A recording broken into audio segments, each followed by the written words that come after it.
integrated health management services is to the chronic diseases what urgent care is to the acute diseases. Okay, so I'm going to put that information on there for you. We're going to review some of the drug interactions and side effects of the drug. We're going to talk about if there's any food interactions, vitamin K foods and things of that nature.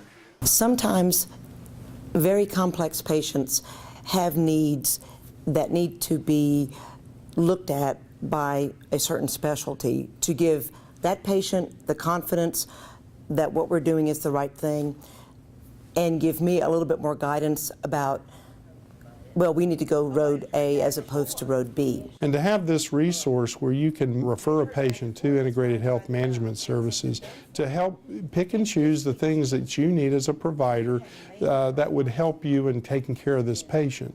And how much involvement the integrated health management needs to be. I mean, maybe it's just education, maybe it's just recommendations, maybe it's a problem that's so complex you would just rather they just take over their, such as their diabetes, and just manage it ongoing. Well, that's up to the primary care provider to decide those things. As we have older patients with more complex medical problems, more diagnostic capability to find those problems, then the question is, what are we going to do? And we know in a lot of disease states, particularly our common diabetes, high blood pressure, high cholesterol, that you're already looking at 5 to 6 to 7 medications. How do those interact, and what can that patient take in the context of their daily life? How can we make all of that work in their context?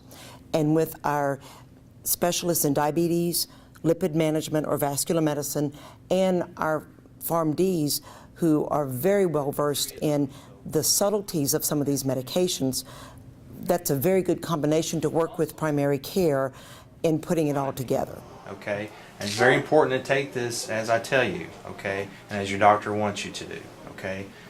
If you miss this, it can really affect your blood pressure, okay, so you want to make sure that it is very hard to take the time with a patient to teach them how to give shots and to get them comfortable with insulin in a traditional office setting. I don't have a diabetic nurse educator, you know, and I've got another patient coming in 5 minutes.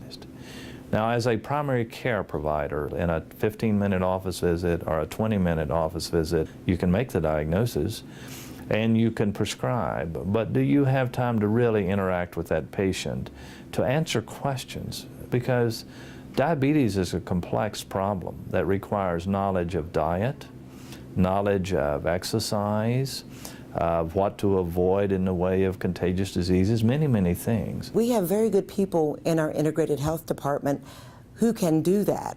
They can look at the patient from different standpoints.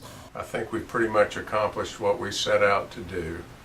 And now we can just return you to Dr. Jones. He's all over this, and we'll just see you in a year with your repeat score and be sure that everything's stable. And The primary care provider is still the quarterback to the team, but he's utilizing all the players that he has on his team to the best advantage for the patient.